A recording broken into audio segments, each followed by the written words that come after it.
is Aaron Rodgers too sensitive? I don't think so, G, not in this particular situation, because it's something that has been manifesting over a period of time.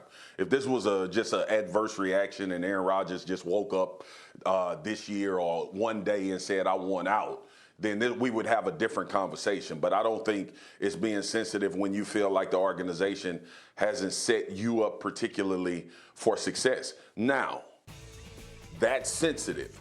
He could be a little bit out of line when it comes to what this team and front office and what they've been able to accomplish. Like, they've been to the NFC Championship 2 out of 3 years.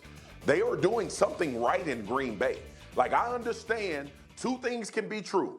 Aaron Rodgers cannot like people in the front office or not like what they've done offensively or not like what they've done in the draft. But from the Green Bay Packers perspective, and I know having Aaron Rodgers as your quarterback before anybody start hollering does help you get to NFC championships.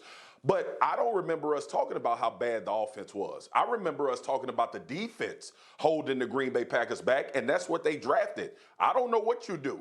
It seems to me this front office has done a good job getting this team to a position where they could potentially compete for a Super Bowl. And Aaron Rodgers has to take some responsibility from a football side as far as not being able to come through and get to a Super Bowl as the starting quarterback. If we gonna kill every other quarterback for not making it happen, Aaron Rodgers is not above reproach either when it comes to plays that he could have made or should have made in order to put them in a Super Bowl. So both of those things can be true.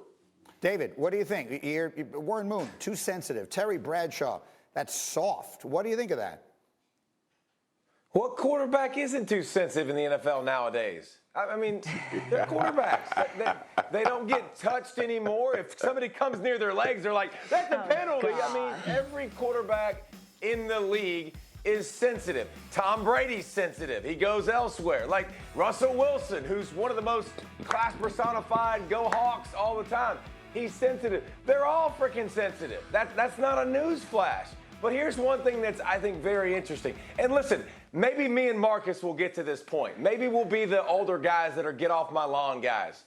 Who cares? Like, everybody that gets older, they all have an opinion, and everybody's soft. And Dr. J, didn't he just come out with his list and left LeBron James off his list because he's the free agency and people getting together? Listen, the old guard never likes how the new way does it. The new way is if you complain and you whine, you can get shipped out to a better situation. That's kind of the way it works, and the quarterbacks are the top of the list. That is a really good point. Dianna.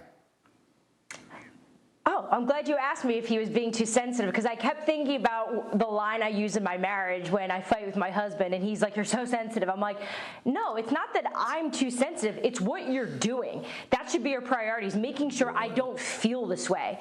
And that's how I view it with the Packers, is they knew that this train was coming, and it was coming quick. And we know that they've met with them, and we know they've tried to do everything behind the scenes.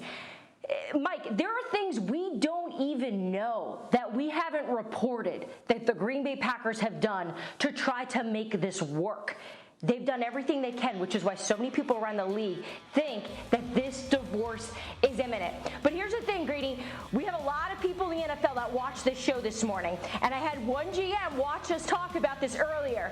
And he said, you guys need to understand, organizations don't want to set a precedent that this is okay, that you can just be angry and annoyed and say you want out and quit on your team when you're contractually obligated. This is what's going to make this really difficult, because once we see one team do this, then everyone's going to want to start moving out, and then we got the NBA. So this is something to keep in mind as well, as the rest of the league is watching in on this, going, what move are the Packers going to make here? Because this marriage, it can't work. Marcus, why are you doing that? Because I'm not, Dianna, this is not coming at you. Herein lies one of the problems with the NFL. I understand. No, I'm going at whoever texted her or called her during the break. They cut you anytime they get damn ready. They get rid of players. They send them off. Now players are trying to control some of their future, some of the priority. And listen, we talking about this particularly with Aaron Rodgers because Green Bay wanted to usher in a new era at some point. We've said it 100 times. Aaron Rodgers sped that process up. But GMs, owners, coaches talking about they need to honor contract. Well, y'all honor the contract then. Y'all honor it all the time. When a player is out there balling and he gets injured, don't put an injury clause in there. Pay him all his money. Do all of those things that you want players to do, and then you could text Dianna whatever the hell you want to text her. But don't tell me nothing about players trying to set a new precedent. They have not done right based on Aaron Rodgers' experience, and he wants out. Guess what happens if a player don't do right based on that organization idea of what he should do? He gonna be out. All that stuff. Yeah, y'all. They can miss me with that, Dianna. Not you, DR. I'm talking about these GMs and people talking about players shouldn't be doing that. Thank you for watching ESPN on YouTube. For live streaming sports and premium content, subscribe to ESPN+.